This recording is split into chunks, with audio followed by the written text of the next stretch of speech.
If you are not where you want to be in your business, before you blame your strategy, before you blame your offer, before you blame your content, I want you to stop. What if it's not your business that's stuck? What if it's the imbalance in the energy that you show up in every day? Specifically, what if you're stuck in the mother archetype? Now you may ask yourself, Nubia, and if you're new here, hello. Thank you for watching. Thank you for joining me. Welcome in. You may ask yourself, Nubia, well, I'm a mother. How can I not be in the mother archetype? Well, in this video, if you feel like you are consistently giving, overgiving, available for everyone and everything, you're consistently flexible and you change your plans for everyone else. If you hold space for the whole entire world, but you have no container for yourself, if you feel like you are always in this light feminine energy that's very powerful and beautiful, but I want to let you know, light feminine energy alone will keep you stuck in the building phase. And if you are saying to yourself, you know what, I cannot build an empire on a frequency that bends for everyone else, this video is for you. Because I'm going to reveal to you over the next few minutes exactly how you can move from the identity of being available for everyone and everything, not knowing how to communicate your needs, your boundaries, your wants, and the things that are actually going to move your business forward, and actually stand in it and on it without feeling guilty, without having to be mean, and without feeling like you won't be accepted by your inner circle, or without feeling like you have to change into this super, super dark, pessimistic, limited person. You can still be who you are. You can still be loving, caring, and giving, but with boundaries, with precision, right? And with intentionality. So here are three, if you're asking yourself like, okay, well, Nubia, how do I know if I'm stuck in a mother and archetype? Here are three signs that you may be stuck in the mother archetype. And for just a little bit of context, there's 7 core feminine archetypes. Of course, there are many more. If you search and scram through the web, you'll see more, but I deal with, teach, coach, and empower through the 7 core feminine archetypes. One of them being the mother archetype. The mother archetype is the one of the very first archetypes because it is hello, how we got here. But the mother archetype alone isn't the most suitable for every single part of your life. So here are 3 signs that you're stuck in the mother and archetype. Number 1, your boundaries are unclear. Your boundaries are under communicated, and your boundaries are also unenforced. You may say yes when you really mean no, not right now. You may say yes when you're really like, I wish someone else could do it. You may say yes when you simply mean no. You may be confusing time with capacity. You may be thinking like, okay, I need more time. I need more time. I need more time. I don't have enough time for myself. When the truth is, time is not the problem. Capacity is. And I'm going to get into that really, really briefly. But one more last way that and sign that you could tell, like if you're stuck in the mother and archetype, you may be treating your business like a child instead of a garden, right? One demands for you to show up depleted and really giving your last, and the other actually requires intentional tending. 2 different things. So let's talk capacity, because capacity is something that I don't hear and I don't see being talked about enough. We always hear time. Everyone has the same 24 hours in a day. That may be true. Yes, that's true. But we sleep for a good 8, 10 of them. Okay. Where in traffic, if you drive, you're in traffic for a good 2, 3 of those hours. And then most of that time is filled with to-do, errands, children, tending to children, tasks, and all sorts of things that you really do every day. So a woman with full capacity can actually maximize 5 minutes. A woman without it can actually waste 5 years. So it's never about how much time that you do have. It's about how much time, how much of you bring to the time that you do have. So it's never about the amount of time that you have. It's always about how much of you that you actually bring to the time that you do have. So how do we get, Coach Nubia, how do we get from not having a lot of time to, okay, I got 5 minutes. What do you mean by this capacity thing? Well, bring in your full self in a state of presence before you do the task, create the content, write the email. The first thing you want to do is completely ground yourself. And this doesn't have to look like a full hour meditation where you have candles all around and you set in this tone. It's always beautiful to do that. But it can be as simple as a 5-second deep breath. Breathing in for 5 seconds and breathing out. That can immediately clear any clutter, confusion, clear out the emotion. It's this thing I do called scene switching. Anytime I switch a scene, I make sure I plant myself in that new environment before I do anything in that environment. So for an example, I just got out of an Uber. I came here to this beautiful coffee shop, and before I got started creating this YouTube video, I planted myself in the environment first before I created this video, before I got my phone, put my notebook up and did all my things and set myself up, making sure that I see everything around me because I like to do that. I like to be aware of my surroundings. I planted myself in the environment first. Then I proceeded to do the task. So already 50% of my capacity is available because I'm present. So that's half the battle right there. Number two, when you get in the environment, and you plant yourself in the environment, and this can be a room, a quiet room where the kids are not bothering you. This could be your office space. When you get into that environment and then you plant yourself in that environment, the second thing you want to do is you want to actually get clear about what your intention is. How are you going to expand and maximize these 5 minutes? What does this look like for you? For an example, I planted myself in this environment. I organized my space.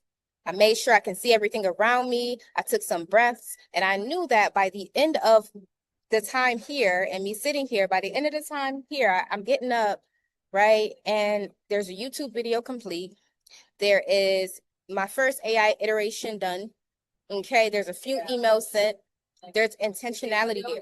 So I'm not necessarily confused on what I'm doing. And excuse me if you can hear background noise, but I'm not confused on what I'm doing.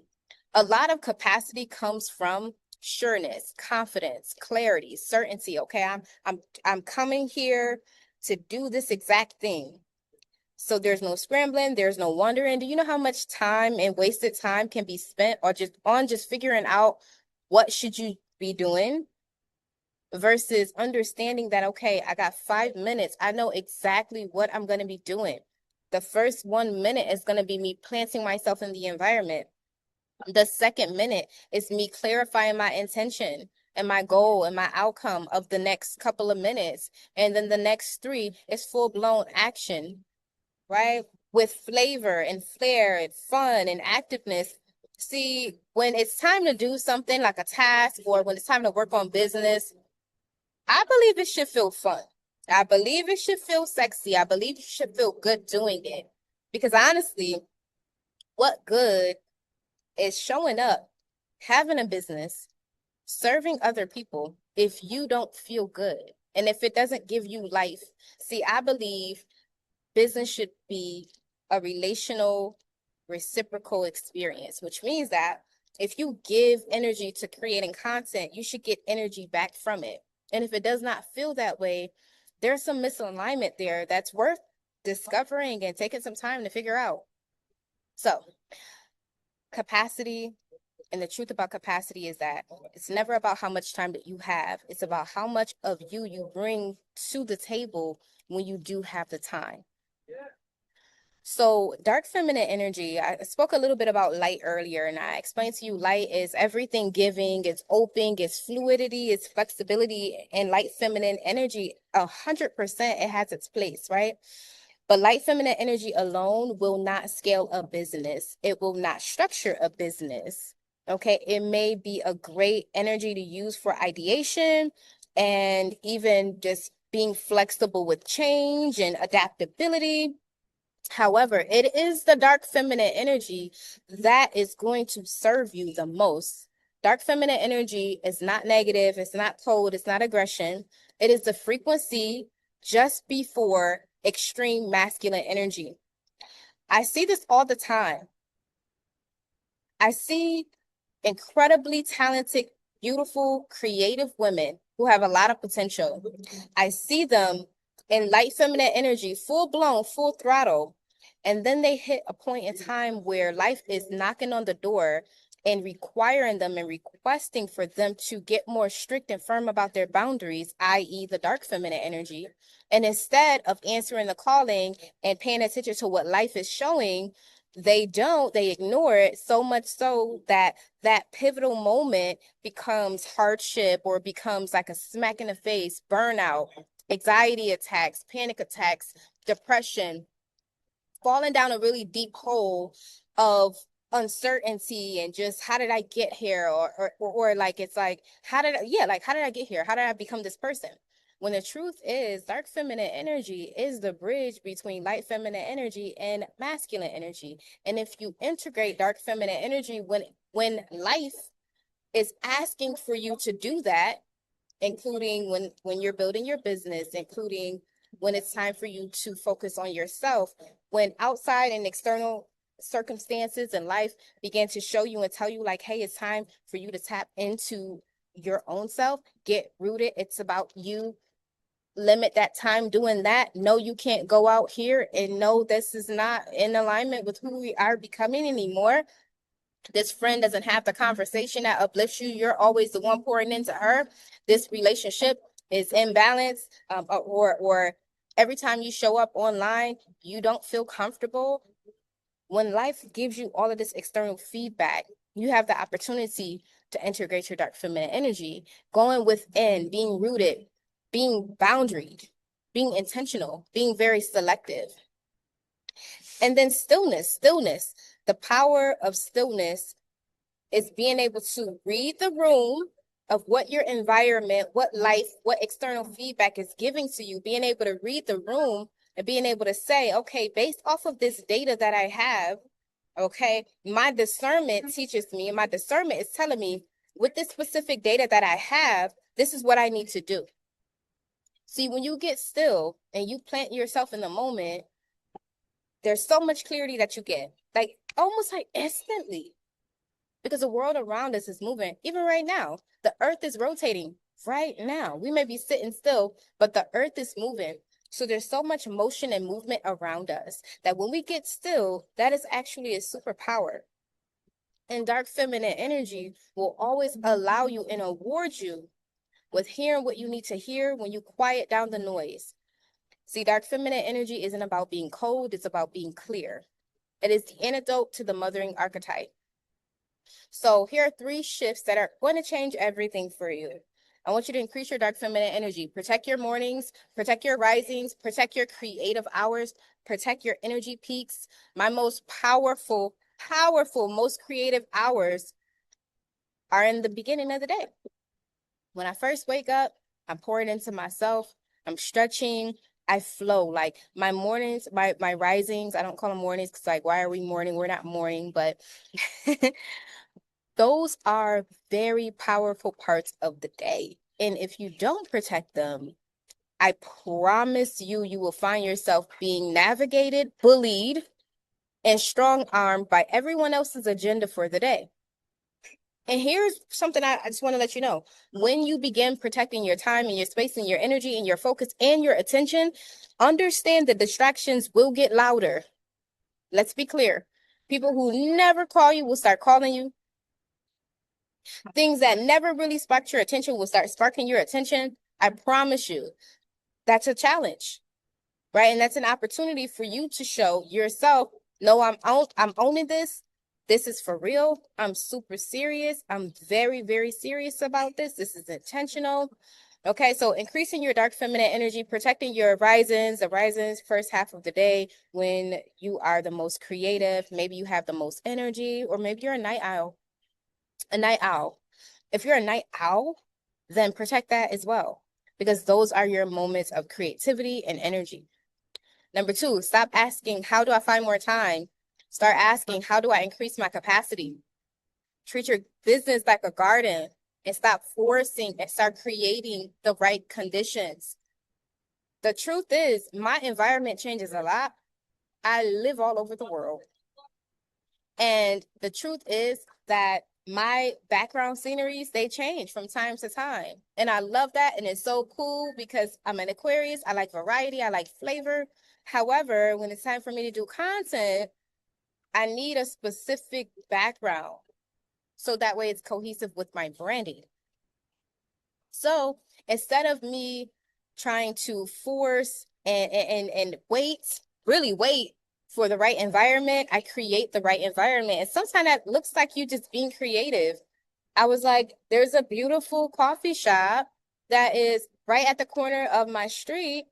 I'll go there. I'll enjoy the sunshine. It's going to be like 85 degrees today. Okay. I'll go there, okay, and I'll set up shop and I'll do my YouTube video. It might be a little loud, but shout out to Zoom and shout out to my laptop. There is noise cancellation. Boom. Done, right? I did not overthink it. I did not change my plans. I said it is what it is. I'm going to be creative. So being creative and treating your business as a garden, nurturing it, of course, but also understanding that, listen, if there's not the right conditions, I'm not going to wait for them to be cultivated. I'm going to cultivate them myself. I'm going to create those conditions myself. Okay. Also, stop forcing and start trusting. When you stop forcing things and start trusting that everything is in alignment, and you stop looking outside of yourself and being intimidated by anyone else's success or whatever you see outside of you, don't allow it to discourage you. Trust that the possibilities for you are endless. But it's up to you. It's up to you to create those right conditions. It's up for you. It's up to you, and it's up for you to close those gaps, right? Not because you're working harder, but because you're showing up differently. And also remember, like, your energy is your most valuable asset. So the woman who wins protects their energy like it is an asset. So if you recognize, oh my goodness, Coach Nubia, you caught me out. This is so real. I'm having challenges with this. How do I get unstuck? Like, this mother archetype is beautiful. And trust me, I understand. I'm a mother of one. I have one, and she's like 10 children in one. And it's incredible. It's beautiful. It keeps me on my toes. It keeps me young and youthful. Okay. I have an 8-year-old. Okay. However, Coach Nubia, I need to know how to really bring this alive in my life, because by theory, it sounds powerful, but how do I really implement this? If you recognize that you are in the mother archetype, awareness is step one. If you realize that you are in the mother and archetype, and you need to move and upgrade to the queen or the sage or the huntress, someone who is more business minded, someone who is more strategic, someone who is more precise. Okay, if you realize that that's you, number one is being aware. Number two is doing something about it. Okay, so I work with empathic women all the time who are ready to step up into that identity and into their full-blown power, into their precision, and start actually seeing results that they are proud of. So if you are ready for that, you can book a clarity call below, and together we can build a version of you that actually has room for the big vision that you see for yourself. Okay. All in all, my name is Nubia Kamisha Sade. If this video was helpful, put a comment down below, like this video, subscribe, and make sure you turn on notifications so that way you can see these 3 times a week, okay, that I'm posting this high valuable concepts, these high valuable perspective shifts, all this game, the gems, just those moments and that energy of, you know what, I'm activated. I've been doing this for my clients for 7+ years. And I say, you know what, I'm going to take every single thing, like the most potent, powerful, strong pieces of mindset shifts, and I'm going to bring it to YouTube. So that way, the woman who has the time to listen, who has the time to be able to sit down and listen, or wash the dishes and listen, or drive and listen, she can get fed very eloquently with precision, because your next level is calling for you. And if you know anything about the year that we're in right now, 2026, it's year number 1, which means this is the year that is going to set the tone for the next 8, right? 9-year cycles within astrology. And so if this is your year to set your foundation and you're like, you know what, I am not doing this alone. I'm doing this precise. I'm doing this strategically, and I want clarity. Sometimes you just need a moment to clear out the clutter, ground yourself, and plant yourself in your true desires, because our desires change. I just actually did a video on that not too long ago. Like, our desires change. What I used to want 7, 8, 9 years ago, I'm not even interested in that anymore. My desires are different. Okay, so sometimes your desires will change without you knowing them and without you knowing it. And you need to be clear on your desires, because desires will motivate you way more than struggle will. Desires will motivate you and inspire you way more than anyone else's Instagram feed could. Okay, your desires will light you up and put you in a state of action, so that way you can create results that you are actually proud of. Thank you for watching. See you on the next one.